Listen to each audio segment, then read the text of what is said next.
que usted debe conocer. Hoy retomamos esta vertiente, hoy en el mes de enero, y me da mucho gusto recibir esta mañana en el programa a Dante Medina, que muy puntual, ya estábamos aquí esta mañana listos para conversar. Dante, ¿cómo estás? Yolanda, buenos días, muy bien, gracias. Qué bien que nos acompañes. Me parece obligado que conversemos y dediquemos unos minutos a hablar de José Emilio Pacheco. Lo hemos hecho ayer, pero me parece importante escuchar tu testimonio como escritor, como, en tantas vertientes que has tomado y con tu conocimiento de José Emilio Pacheco. Bueno, José Emilio Pacheco es un pilar de la literatura mexicana.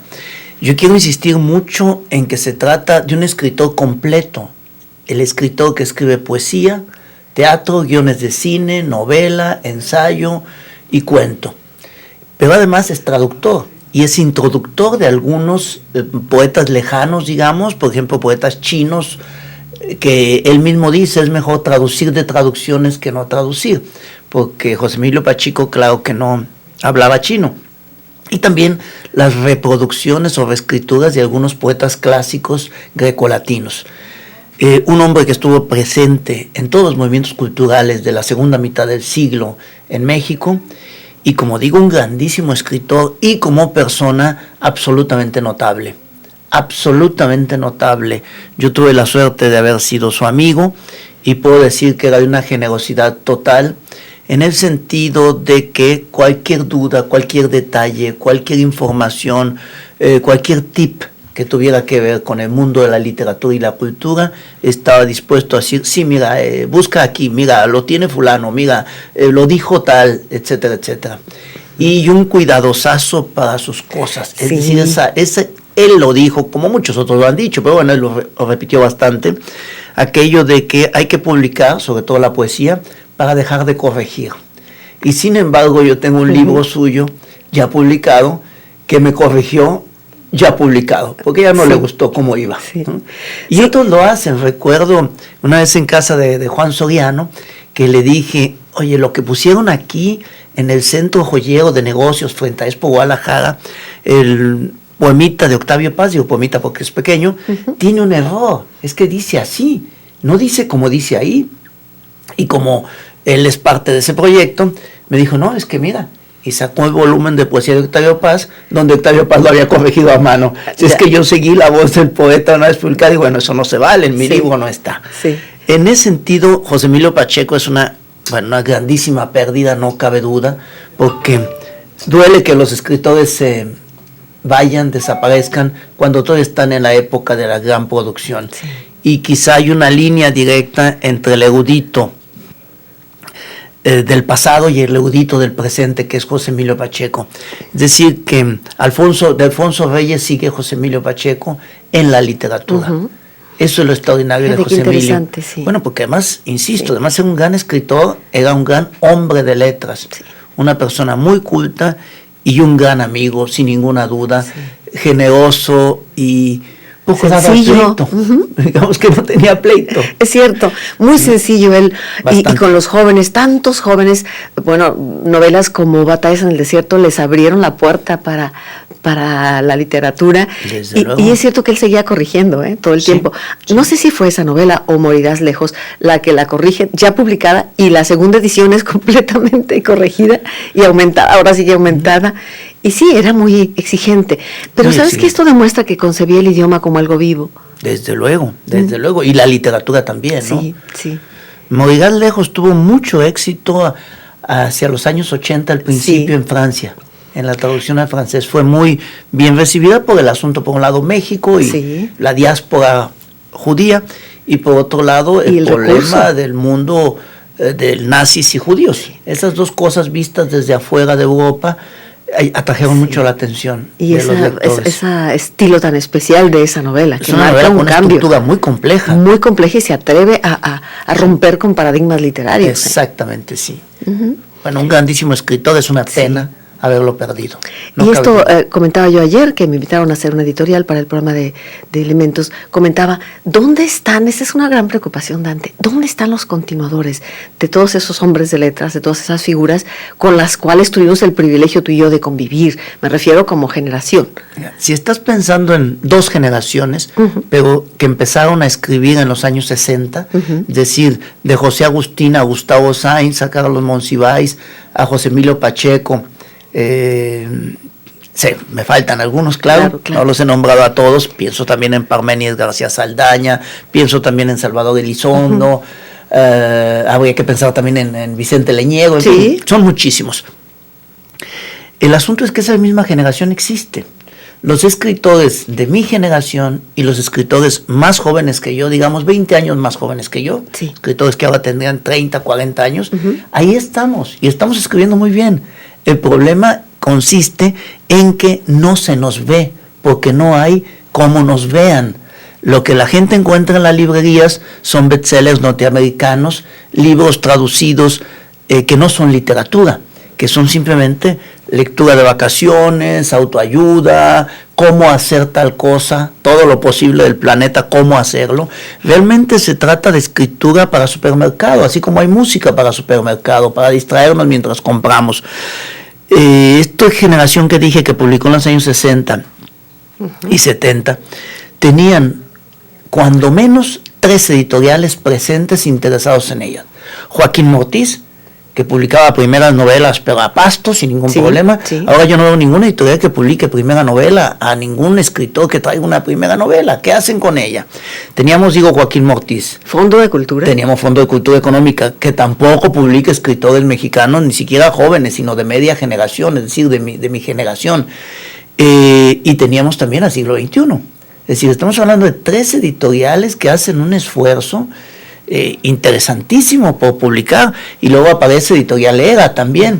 Es decir, había donde, bueno, y la editorial de la UNAM, que aunque seguimos haciendo el reproche de lo poco que distribuye o lo irregular que distribuye, pero cuando menos publicaba, y publicaba mucho, y también la UNAM ha quedado un poquito más bajita. Quedaba también la Universidad Veracruzana en los años 60, que tenía una fuerza en cuanto a ediciones. Ahí publicaban algunos libros como Luis Arturo Ramos, por mencionar algunos. Ahí publicaba Sergio Galindo, de los grandes de este país. Teníamos también la editorial del Instituto Nacional de Bellas Artes, del INBAL, que a la gente se le olvida que se llama Bellas Artes y Literatura, tiene una L al final, y se dedicaba a publicar. Hoy en día hasta Conaculta está dejando de publicar.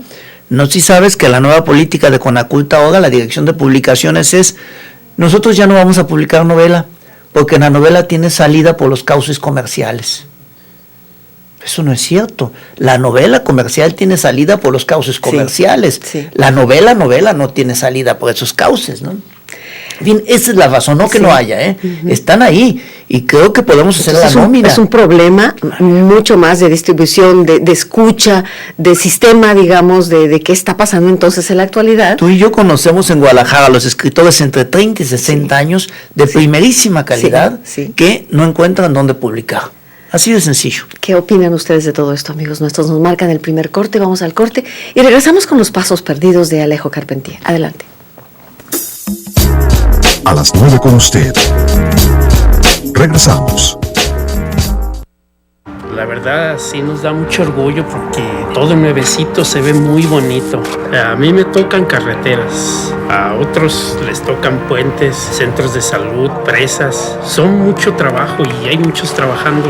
Yo creo que este gobierno sí se está poniendo las pilas. Sí, le estamos echando muchas ganas para que se vea todo bonito. Aristóteles Sandoval. Primer año rumbo al bienestar. Mereces estar bien.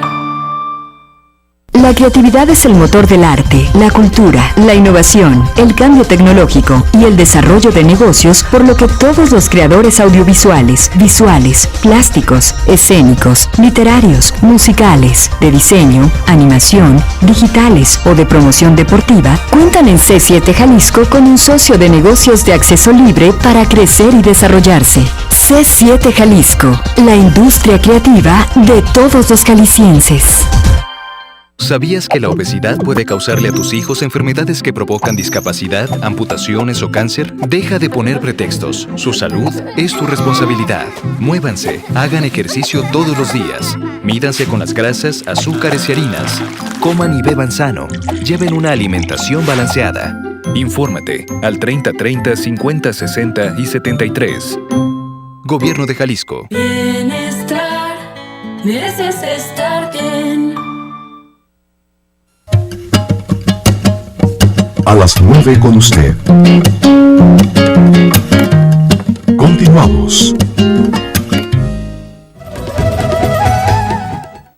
Quiero felicitar a Yolanda Zamora por los 30 años de su programa, de nuestro programa, porque yo como auditorio, como público de este auditorio, también soy parte, antes incluso de estar de este lado de los micrófonos. Gracias, Yolanda, por esta oportunidad que me diste como escucha y que me diste ahora como colaboradora para compartir lo que sabemos nosotros, que es el amor por el arte, el amor por la cultura. Muchas felicidades por estos 30 años. Bien, vamos a continuar en nuestro programa Las 9 con usted. Hoy, gracias Tere Orozco, vamos a continuar hoy con Los Pasos Perdidos de Alejo Carpentier, una de las novelas cuya recepción causó incluso polémica, pero hablaremos de Alejo Carpentier en estas 12 novelas que usted debe conocer. Dante, ¿por dónde comenzamos con Alejo Carpentier? Bueno, si quieres hablamos directamente de la novela. Es una novela terminada, según dice el propio libro, en 1953, es decir, hace 60 años. Y curiosamente en enero de 1953, por lo tanto es una novela cuya escritura debe haber empezado en el 50, 50 y algo. Uno puede imaginarse con mucha razón que se trata de la selva del Amazonas y que se trata de la parte de la selva de Venezuela, aunque nunca se dice. Nunca lo citan. Carpentier juega mucho en todas sus novelas, en el recurso del método, en Consagración de la Primavera, donde no deja muy claro dónde está sucediendo. También en Derecho de Asilo, no sabemos dónde sucede. Lo que pasa es que toma varios elementos de América Latina y los conjuga para hacer su ficción. Esto es la selva, sin ninguna duda. Esto puede ser el río Amazonas, puede ser el Orinoco o algunos de los afluentes. Y Carpentier, habiendo vivido muchos años en Venezuela, conoce sin duda muy bien la selva. Esta novela sucede en la selva, pero lo más extraordinario es desde el punto de vista de su estilo. Para los que siguen este diplomado, este curso, esta plática de 12 novelas latinoamericanas y que intentaron leerla o que la leyeron, se deben haber topado con un serio problema si no tienen mucha paciencia. El problema es que en esta novela se entra como a la selva, a machetazos. Sí. Y en algún momento dice Carpentier, no de la novela, sino de la selva, que es como una metáfora de la vida, hay que entrar a machetazos. ¿Y por qué se entra a machetazos en esta novela? Bueno, primero, porque Carpentier, conocedor de la historia, la cultura, la lengua, los usos lingüísticos de muchos países de América Latina, particularmente los del Caribe, México, él es cubano, como la gente sabe, y siendo también un personaje muy informado sobre la vida en Europa, particularmente Francia y desde luego España, no cabe duda, tiene un bagaje cultural en el que usa palabras o de altísimo diccionario o de regiones en las que yo nunca he estado y por lo tanto no sé qué significan. Por ejemplo, en esta novela, los nombres de flora y fauna de la selva, pues uno se sorprende diciendo de qué me está hablando, porque yo no sé lo que es eso. Una danta, por ejemplo, que se comen. Pues me imaginé que debe ser un venado grandecito por la descripción y por el sabor, etcétera. Pero ya con eso ya tengo problemas, digamos, de ingreso a la novela. Aunque si uno tiene cierta paciencia, tampoco tiene importancia. No es tan grave. No es como para tener el diccionario a la mano, aunque a veces sí. O alardes de cultura. Por ejemplo, la isla que se llama Santa Mónica. Y alguien dice, esa isla debería de llamarse San Príapo. Y el personaje dice, ya entendí dónde andaba mi amante. Sí. Porque el amante regresa con el griego, con Llanes, y trae unas flores. Y dice, ¿dónde trajeron estas flores? Dice, bueno, de tal cascada. Y una nativa, que acaba siendo la mujer del personaje, una nativa que se llama Rosario, como tú recordarás, dice, esas flores no crecen donde ella dijo, esas vienen de la isla de Santa Mónica. Y uno de los que va en la canoa dice, debería llamarse mejor la isla de Príapo. Esas sutilezas de cultura, después explica, pero hay que estar atentos, explica que solo entrar a la isla y empieza uno a tener imaginaciones y excitaciones sexuales, porque a esa isla se van todos aquellos que quieren tener comercio carnal, no habiendo dónde realizarlo, de tal manera que el amante se fue con el griego a esa isla. Pero tenemos que saber que Príapo es el dios griego de la sexualidad, cuando menos es el dios griego del sexo masculino. De ahí que la enfermedad de la erección permanente masculina se llame priapismo en medicina hoy en día.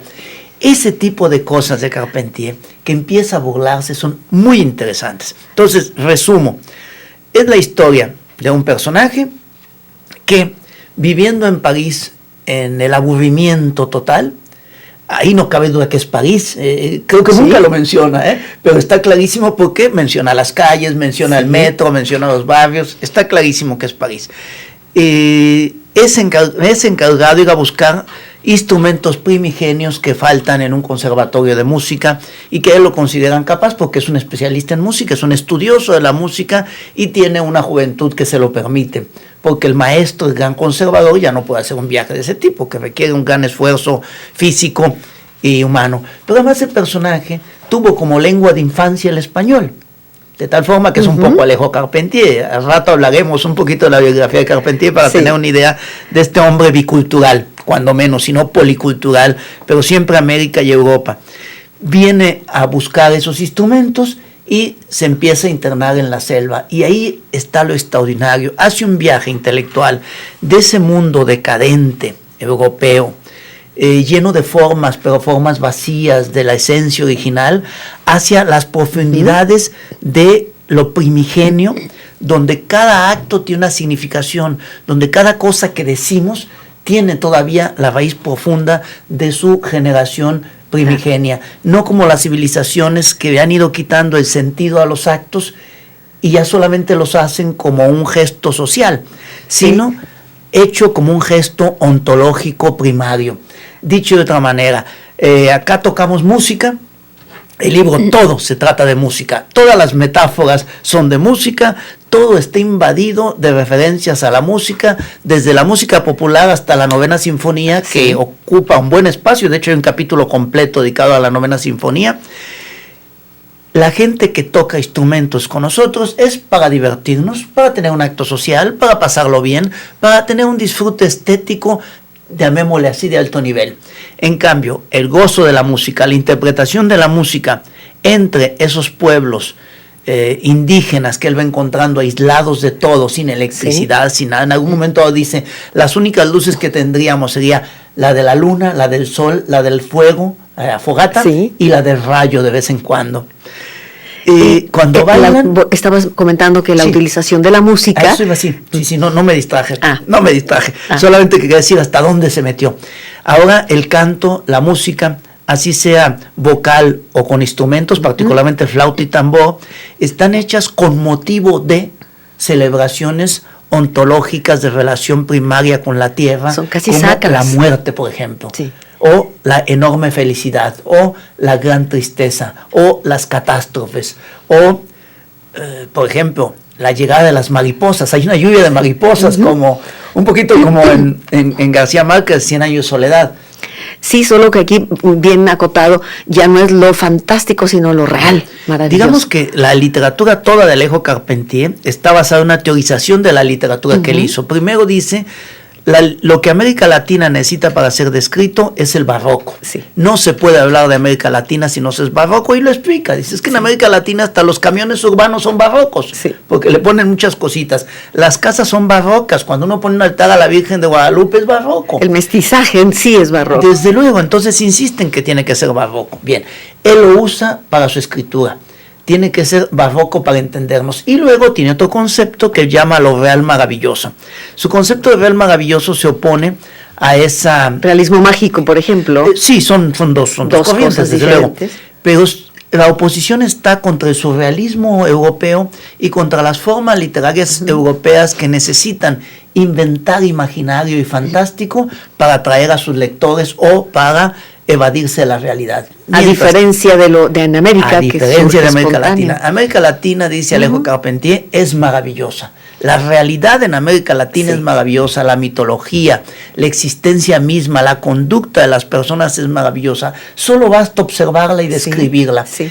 Por eso este libro, Los Pasos Perdidos, para algunos que ya lo deben de haber leído, este libro es realmente una enormísima descripción, pero un chorro de descripción imparable, una cascada de descripción selvática, donde muy de vez en vez, y entre apenas comillas, porque a veces ni comillas van, alguien dice una frase. Todo lo demás el narrador hablando. Pródigo, ahora sí que la novela pródiga. Digamos que es una novela que crece como la selva y se expande como la selva, pero además yo sugiero, para los que no la han terminado de leerla con el oído, porque es una sinfonía. Está pensada como una sinfonía, no solamente desde el punto de vista de que quien la narra es un musicólogo. El personaje es un musicólogo especialista en todo tipo de música, sino también porque hay una oposición en todas las artes para decir lo de allá siempre es Europa, es hueco. Lo de acá tiene sentido, tiene carne, tiene significación. Tan es así que ya ingresados en la selva, donde todavía hay focos, ¿no? Hay electricidad, por lo tanto, está con unos artistas parecidos a los que hay en París, pero estos son latinoamericanos, y cada quien empieza a decir sus teorías, y el personaje se desespera diciendo, es que son idioteces, son modas europeas, la música tonal, esto está echando a perder, y se desespera y se va a la taberna, a donde llega un personaje con su arpa viejísima y descalzo y pide permiso para tocar algo. Y ese gran musicólogo que es el narrador y que desde luego también Alejo Carpentier es un gran musicólogo, escribió ensayos, libros enteros sobre música. Y sobre danza también. Y sobre danza, evidentemente. Tú recordarás que La Consagración de la Primavera es una novela que relata el montaje en ballet de la Consagración, con bailarines negros. Con bailarines negros. Y tiene también La Rebambaramba, que es una coreografía, un texto coreográfico. Lo sé. Poco conocido. Lo sé. Sí. Y otro libro suyo, como Eco y Yambao, también está basado en la danza y en la música. Bueno, aquí, como digo, opone lo de Europa como falso, güero, vacío, inútil, a lo auténtico. Estaba contando que esta cantinucha, donde hay 3 o 4 personajes y el piso es de tierra, y todo lo demás, se acerca a este hombre salido de la selva, de la noche de la selva, y pide permiso para tocar. Y le dicen que sí. Entonces empieza a tocar, y el personaje narrador de Carpentier nos cuenta cómo está tocando, pero nos cuenta con términos técnicos que uno lo disfruta. Habla de arpegios, habla de alzas y bajas, habla de lo que se tiene que hablar cuando se toca un arpa de manera natural. Y dice el personaje, tenía ganas de ir por el músico aquí al lado que están discutiendo de música y de arte, para traerlo de las orejas para que vea lo que es la música auténtica. ¿Qué le parece? La novela es intensa, intensísima. Vamos a ir al corte que nos están indicando. Gracias, Claudia. Y bueno, yo retomo la frase que dice acertadamente Dante. Hay que entrar a la novela a machetazos, retomarla a machetazos. Y entonces, a machetazos sí, porque tan exuberante como la selva es la exuberancia de la palabra. Esto hay que continúa pues esa metáfora, la exuberancia de la palabra. Y luego un tema muy presente que está temblante en la novela es el retorno al origen, que Carpentier ha tomado en varias de sus novelas y que aquí queda manifiesto con una serie de intertextos mitológicos, incluso como de la Odisea, por ejemplo, ese retorno, como de Prometeo, por ejemplo. O sea, van a estar presentes la mitología, una gran erudición, y luego sí, la dificultad que implica el que prácticamente no hay diálogos, no, usted va a leerla en ese estar escuchando anonadado todo lo que nos menciona este narrador, que finalmente viene a ser el mismo Carpentier, como se podrá ver. Vamos a ir al corte y volvemos. A las 9 con usted. Regresamos. la respuesta a todas las problemáticas ciudadanas en un solo programa. C7 Ciudadano recibe y canaliza todas tus denuncias. Un punto de encuentro entre sociedad y gobierno. Ustedes llaman y nosotros respondemos. C7 Ciudadano, de lunes a viernes a la 1 de la tarde por la multiplataforma de C7 Jalisco. Recuperar el orden y devolverte la tranquilidad es nuestro principal objetivo. Por eso, creamos la Fiscalía del Estado y la Fuerza Única, con elementos más entrenados, equipados y mejor pagados. Estamos trabajando coordinados para enfrentar la adversidad y para regresarte lo que es tuyo. Vamos a seguir avanzando con decisión y firmeza. Este es el primer año rumbo al bienestar.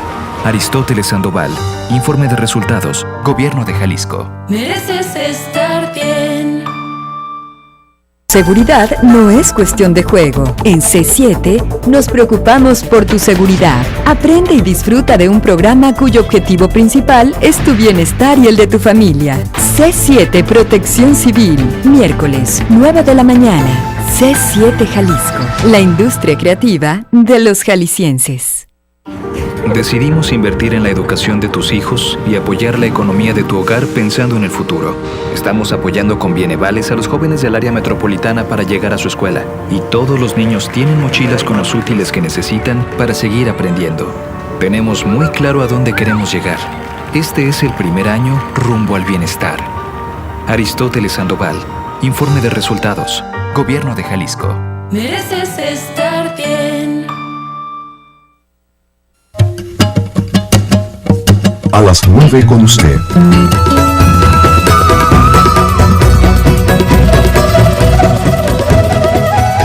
Sin lugar a duda, este programa A las 9 con usted, que está cumpliendo 30 años de vida en la ciudad de Guadalajara, es uno de los programas que más han cooperado a la educación, a la cultura y a la conciencia de los habitantes de esta ciudad en torno a sus problemas y a sus necesidades en todos los órdenes.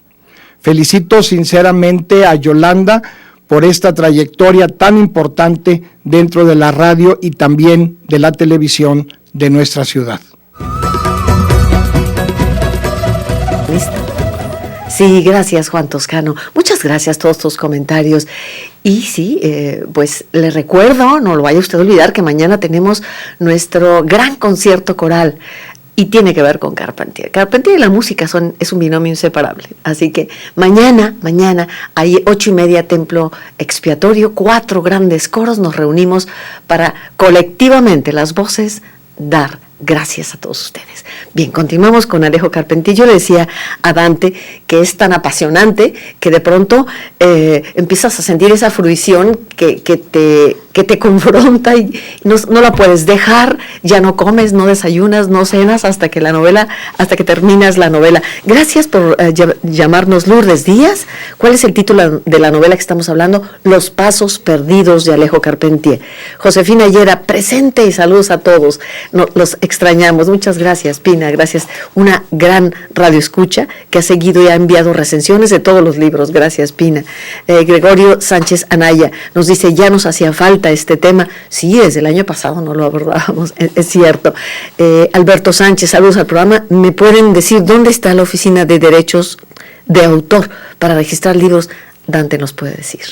Sí, está por Lerdo de Tejada. Lerdo de Tejada, unas cuadras abajo por el Centro Magno. ¿Perdón? A espaldas del Centro Magno, ¿no? Sí, a espaldas del Centro Magno, digamos, unas cuadras, se baja por esa calle, por Lerdo de Tejada, partiendo de Circunvalación Agustín Yáñez. Si va por la acera de la izquierda, según el sentido de los automóviles, son 2 cuadras y media, aproximadamente 3, lo va a reconocer porque dice CEP, y hay un policía muy amable a la entrada. Sí, es cierto. Pedro Sánchez Bello dice, digo presente, y quiero preguntarle a Dante, por favor, sobre su nuevo libro, su libro más reciente, y puedo repetir el título de su libro porque lo quiere adquirir. Pedro Sánchez, un saludo, Pedro. Sí, el libro se llama Ya Nadie es Perfecto. A partir de media semana, mañana quizá, estará en las librerías Gonville y se puede también pedir sin costos de envío a una página que es www.puertaabierta, sin doble A, puertaabierta.com, Y durante el mes de enero me dijo el editor, no solamente lo manda gratis, sino que tiene el 25% de descuento. Ah, qué bien, muy bien. Nos dice Virginia Jiménez, Arechiga, Lourdes nos llama también, varias personas aquí. Dice, es cierto, llamamos de Ciudad Guzmán. Muchos saludos al maestro Dante. Y es cierto, dice, se tiene que leer con un diccionario junto a nosotros. Sí, es verdad. No, pero no se preocupe. A los especialistas en literatura que hemos dedicado nuestra vida a eso, también nos hace falta el diccionario. Es cierto. Por lo que dije, porque algunas no son estrictamente palabras de diccionario. Es más, le garantizo que algunas de las palabras de aquí no están en el diccionario. Ni siquiera están en el diccionario. Y algunas son fabricaciones de Carpentier partiendo del francés. Y algunas son modificaciones de un adjetivo que usamos de otro modo y él lo usa de manera, con desinencia diferente, con final diferente. Exacto. Si te parece, digo la anécdota, ¿no? Por favor, Dante. Que no se pierde nada, porque el sabor de esta novela no es nada más la anécdota, es eso que dijimos, la música, la selva, el extraordinario de esa sinfonía de la narración sinfónica. Es, como digo, un personaje casado, el personaje está casado con Ruth. Si mal no recuerdo, nunca se dice el nombre del personaje, nadie le habla en un vocativo, no sabemos cómo se llama, y lleva una vida aburrida porque su mujer trabaja de actriz y en una obra que esperaron que fuera una temporada o dos, han pasado los años y la obra lleva 1500 representaciones, de tal forma que solo dispone de la presencia y la compañía de su mujer, porque ahora trabaja todo el día también, y cuando regresa a casa ella está en el teatro, y solo la puede ver en escena el domingo. De tal forma que está bastante, digamos, aburrido sería la palabra, el famoso spleen de París, de que habla Baudelaire. Interesantísimo que nos cuenta de su relación con la esposa. Y durante toda la novela, cuando habla de sexo, habla en términos mecánicos, técnicos no médicos, técnicos de la mecánica.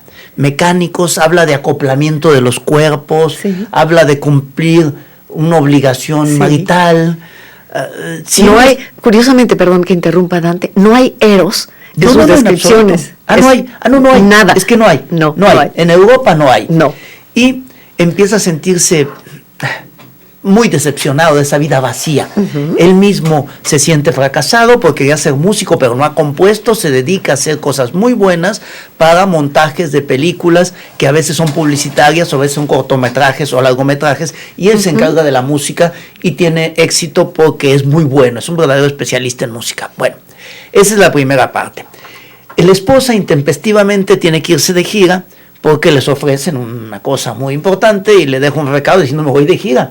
Y coincide con sus vacaciones de verano de él, como son en Europa, ya saben ustedes, las 4 o 5 semanas sagradas para cualquier francés. Y en ese momento nos damos cuenta, cuando él empieza a vagar y llega a casa de una chica y ve la vida intelectual en París, que tiene un amante. Como todo francés, por cierto. ¿Ah, sí? Pues desde luego. Yo no me acuerdo, salvo Charles de Gaulle, no me acuerdo ningún presidente de la República que no haya tenido visiblemente amante. El actual presidente Hollande tiene una amante conocida. Sabido. Desde luego, sabido.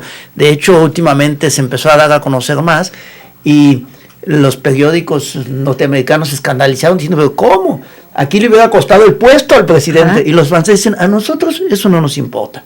Total, tiene una amante que curiosamente la esposa se llama Ruth, nombre normal, y la amante se llama Mouche, que nunca explica nada. Es que ese no es su nombre. Mouche significa mosca en español, pero no dice nada. Se llama Mouche y no es un apodo, se llama Mouche. Sí. Y es astróloga, falsa astróloga. Tampoco es gratuito que se llame Ruth la otra, ¿eh? Tampoco es muy bíblico, ¿no? Sí. Muy bíblico, porque el libro está lleno de referencias bíblicas. Exacto. Así como tú dijiste, Homero desde luego está presente, la música clásica está presente, sobre todo el barroco. El intertexto bíblico, claro. El bíblico, el Popol Vuh. El Popol Vuh, está presente. muchísimo. Es decir, está presente la cultura que hemos bebido en el siglo XX. Y el maestro conservador le pide que vaya a buscar esos famosos instrumentos al fondo de la selva que faltan en el conservatorio para encontrar el origen de la música. Se lo cuenta a Mouche, está en una reunión en casa de ella con escritores, pintores y músicos intelectuales. Sí, intelectuales que están en la falsedad y que están más bien perdidos. Interesante esta convergencia tangencial casi con Rayuela, ¿eh? Sí, desde luego, desde luego. Lo que sucede es que también en Rayuela también hay intelectuales auténticos. Sí. Estos son de pacotilla, completamente falsos, completamente llenos de moda, de cosas, dice Carpentier, que hoy son muy importantes y dentro de 15 días se habrán convertido en polvo. Cuenta lo que le propusieron, que no se entusiasmó mucho, no quiso. Y la amante, con ganas de vacaciones y de exotismo, le dice, vamos, lo empuja a que hagan ese viaje y además le dice, mira, vamos y en cualquier tienda de antigüedades compras algo, la pasamos de lo más bien y nos regresamos. Y él acepta esa propuesta, es decir, es un deshonesto. Sí. Acepta esa propuesta, se van, llegan primero a la ciudad, en la ciudad los sorprende una revolución, como siempre pasa en América Latina, y como siempre pasó hasta los años 70. Sí, Carpentier viene de 2 revoluciones en Cuba, de 2 dictadores, de Machado y de Batista. Y luego le había tocado ya vivir la revolución cubana, todavía no le tocaba vivir la revolución cubana, porque este libro es del 53, pero ya se sentía en el ambiente cubano. Y luego habiendo vivido en Venezuela, pues también en Venezuela los golpes de Estado se sucedían. Deciden, gracias a una pintora canadiense, también bastante falsa, los invita a su casa del interior de la selva. Y él dice, bueno, pues vamos, ya medio inconforme porque no le gusta ese mundillo de intelectuales falsos que están mirando hacia París como único modelo. Sí. Estando en la selva, un buen día dice, no, ¿yo qué hago aquí en esta casa? Estoy como en París, es la misma tontería, es donde está el músico ese que dice que va a traer de las orejas para que oiga tocar uno que toca arpa como debe ser. Sí. Y compra un par de boletos y le dice al amante, en la madrugada nos vamos. Y se van hacia la selva terrible. Que jamás precisan en dónde. Pero lo más extraordinario es que esa selva está detrás de la montaña. Tienen que subir muchísimo, días y días, jornadas en un viejo autobús y luego bajar. Y cuando están en lo más alto se encuentran una mujer con una enfermedad que yo no identifico mucho porque yo lo que conozco es el soroche, ¿no? El mal de altura, esas cosas. Y soroche probablemente sea una palabra solo peruana y andina. Él no le da nombre, pero es como si te poseyeran los dioses de la montaña y quedas catatónico, porque así es como lo describe, que no estás ni en la vida ni en la muerte. De hecho, cuenta que hay un grupo de científicos que tienen 20 y tantos años así en una cueva y están como vivos muertos. Y a esta mujer le dan un poco de azucarita, un poco de melaza, y con esa melaza me empieza a revivir. Y después le dan un poco de aguardiente y la rescatan porque se iba a morir. Bueno, esa mujer se llama Rosario. Esta es la mujer verdadera. Esa es la que se va a convertir en la mujer verdadera. Sí. Y llegan al pueblo de Rosario, una serie de unas cuantas casas, no es un pueblo ni mucho menos, un asentamiento desconocido en los mapas, por cierto. Y sabemos que es desconocido porque luego lo dicen unos aviadores. Y asiste a Rosario había hecho un viaje lejísimos para traer unas hierbas para curar a su padre que estaba enfermo, y cuando llegan demasiado tarde, casi inmediatamente muere el padre y asiste al primer rito de dolor de la muerte, de grito de la muerte frente al padre. Fíjate qué importante la presencia de la muerte en la emergencia de una mujer completa. Claro, y entonces empieza a dar cuenta que esa mujer europea está completamente inadaptada para estar en la selva, que esa mujer es incluso fea, que es una piltrafa, se refiere a Mush, que es falsa, Mush, la amante. Todo es terrible en ella, tan terrible que empieza a encontrar que la verdadera mujer, la auténtica, es Rosario, que es la mujer de la tierra, la mujer primigenia, la verdadera mujer. Ahí encuentra eso, ahí encuentra la maravilla. Me están indicando un corte, llegamos a un momento importantísimo en lo que es la novela, y yo me detengo aquí para mencionar también el sustrato filosófico de esta novela. Es maravilloso, y quiero subrayar el hecho de que aparece en subir la montaña y llegar al otro lado. El mito de Sísifo está presente y a lo largo de toda la novela.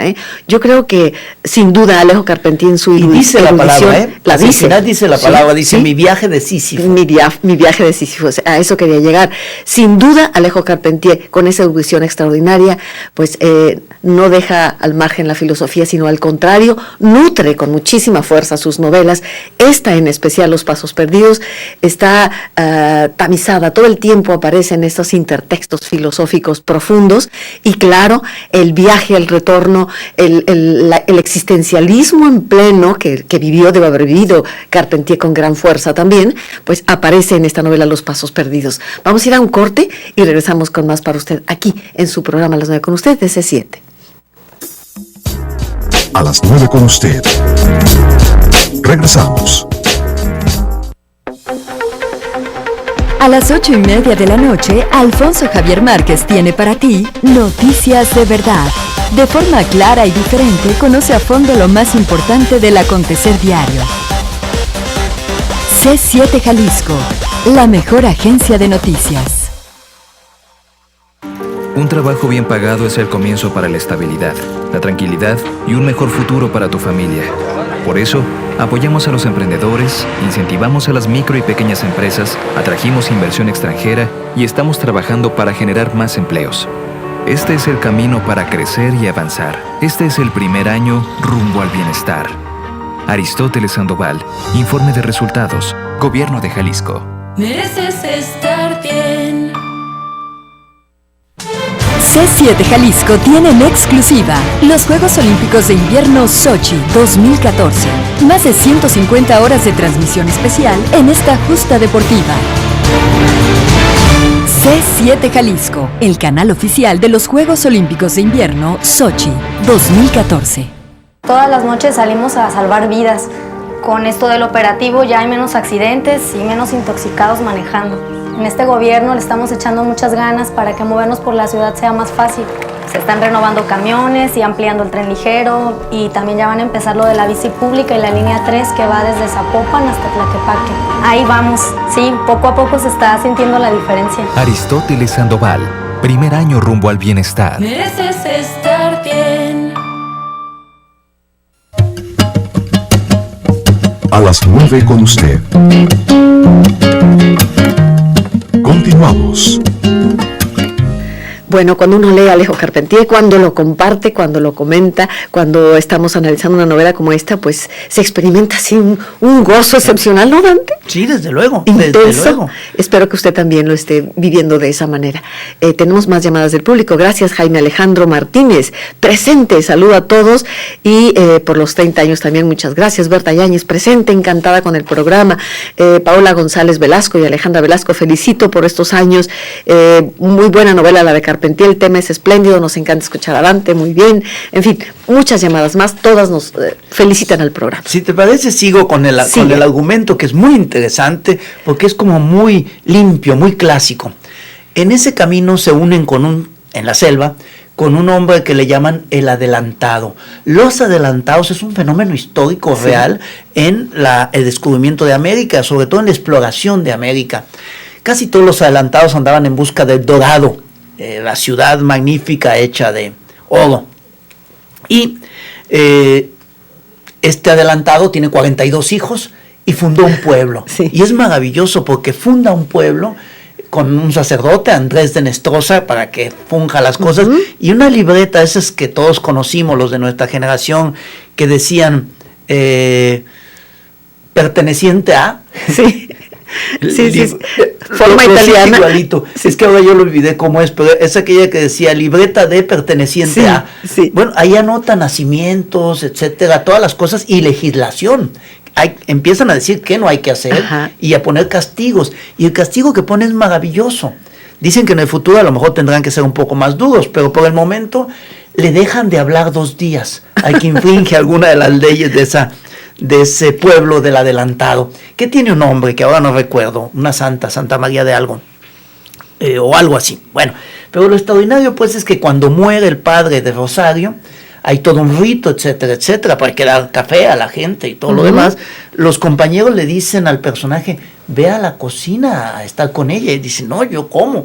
Porque ahora la encuentra hermosa, porque ya ha regresado a la amante que le dio fiebre palúdica, no puede con la selva. No era su escenario. No era su escenario, justamente, y además hace muchas tonterías, le faltan sus pinturitas, le faltan sus cremas que se ponía escondidas, y era una persona un poco superficial porque era astróloga, pero como son los astrólogos que... No astrónoma, astróloga. No, astróloga, que engañan diciendo el porvenir, pues. Sí.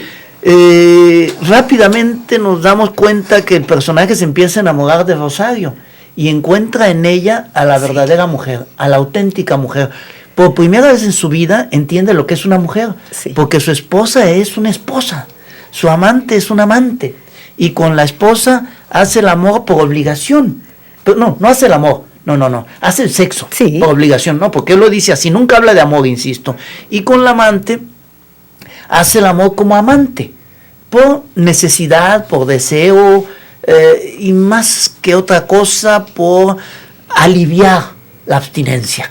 Por ahí va la cosa. Cuando ya por fin, en una escena hermosísima, hace el amor con Rosario, y digo hermosísima porque está en la hamaca la amante muriéndose de fiebre palúdica, y ellos haciendo el amor abajo de la hamaca en el suelo, que no como animales, porque por primera vez hace el amor como se merece, como se debe, y se empieza a enamorar de esta mujer. Pero lo maravilloso también está en que, quiero citar estas 10 líneas que dice, hablando de Rosario: me rodea de cuidados, trayéndome de comer, ordeñando las cabras para mí, secándome el sudor con paños frescos, atenta a mi palabra, a mi sed, mi silencio, mi reposo, con una solicitud que me hace enorgullecerme de mi condición de hombre. Aquí pues, aquí es en América, aquí pues la hembra sirve al varón, sirve con comillas, aquí pues la hembra sirve al varón en el más noble sentido del término, creando la casa con cada gesto, porque aunque Rosario y yo no tengamos un techo propio, sus manos son ya mi mesa, y la jícara de agua que me acerca a mi boca, luego de limpiarla de una hoja caída en ella, es vajilla marcada con mis iniciales de amo. A ver cuándo se formaliza con una mujer, murmura Fray Pedro de Nestrosa. Sí. Pero lo maravilloso, porque quiero completar la idea, es que para él esta mujer es la casa. No necesita uno nada más que tener una mujer que le sirva. Poco a poco empieza a... Una mujer, punto. Él empieza a tener una transformación maravillosa hacia la honestidad. Sí. Ya no piensa en engañar, ya quiere encontrar los verdaderos instrumentos. Y cuando Fray Pedro de Nestrosa, que acabo de citar, le dice que formalice, él dice, pues, yo no puedo negar, yo estoy casado, ¿qué voy a hacer? Pero se siente un tanto obligado, y un día en una escena donde en la penumbra él está dándole la espalda, le dice a ella, ¿no te parece que deberíamos casarnos? Él piensa que se va a poner muy contento, y ella dice, no, de ninguna manera. Dice, ¿por qué? Porque las leyes del matrimonio fueron hechas por hombres, y nos atan al hombre, nos esclavizan y nos someten. Cuando el hombre se vuelve borracho, pendenciero, flojo, inútil y golpeador, la ley manda por nosotros y nos somete. Yo no quiero tener dueño, quiero tener hombre. Qué maravilla. Es maravilloso, porque uno no espera eso de una mujer, ¿no? Fíjate que iba justamente yo a cerrar con esta parte, te me adelantaste y me da mucho gusto. No sabía que esa parte te gustaba. Me encantó, porque cuando dice, es que el matrimonio está hecho por leyes de hombres, yo agrego, el amor está hecho por leyes divinas. Entonces esto queda, es maravillosa esta parte. Y bueno, estamos hablando de los pasos perdidos, hay muchas llamadas y muy poco tiempo. Carlos Vega nos dice del Jarro, nos llaman. Saludos a Yolanda y muchas felicidades por los 30 años. Muchas gracias a todos ustedes, muchísimas gracias, Carlos. Ana Moreno dice presente, Irene Shang también dice presente, el sistema social corrupto dice, bueno, no está completa esta llamada, por favor, luego la revisamos. Guillermo Ávila, como nos falta que se multipliquen programas como este. Dice, tenemos que reservar para el concierto de coros en el expiatorio. No, Guillermo, nada más llegar temprano para que tengan un lugar. El expiatorio es muy grande y ahí nos veremos con muchísimo gusto, claro. Sergio Gorjón, ¿cuál sería la próxima novela, Dante? ¿Me pueden escribir en el taller? Bien, pues ya está aquí, ya está escrito. No la tengo en la memoria. Cuba, fíjate que, a lo mejor sigue Ecuador. Sí, yo tampoco lo recuerdo. Es por orden alfabético, esta es la seca, Pentí es cubano. Ángeles ahorita debe me ser verificar. Colombia. Claro. A veces de Colombia. Sí, no, es que pero es que ya, claro, sí, ya hablamos de Crónicas de una muerte anunciada. Debe ser Ecuador, debe ser Jorge Enrique Adum con Entre marzo y una mujer desnuda. Sí, bueno, pues es que sí es Ecuador. Yo tampoco lo recuerdo. A veces, sí. Irma Manzanares dice presente, Manuel Rodríguez dice presente. Bueno, estamos en los últimos minutos. Yo quisiera que estos programas, conversando con usted, con Dante, duraran 3 horas, pero me indican que hay que despedir. Muchas gracias por habernos acompañado. Dante, muchísimas gracias. Disfruté mucho el programa, espero que el público también. Gracias por tu presencia. Una grandísima novela, si no la ha leído, léala, sí. No se impaciente, porque es como entrar a la selva, como dijimos, da cierta dificultad por la exuberancia del lenguaje, pero eso es el barroco. Para pintar cosas tan complejas, de tantas figuras, hacen falta muchas palabras y mucho lenguaje. Y me dicen que sí, es Entre Marx y una mujer desnuda. Ya está corroborado. Sí, eso es eso. Amigos, yo quiero mandar un saludo al sur de Jalisco, mi sur. Bien. Al sur, un saludo. Un saludo, gracias. Hasta mañana. A las 9 con usted, a las 8 de la mañana. Hasta entonces. Por tu compañía, hoy en nuestro programa A las 9 con usted. Gracias. La promoción de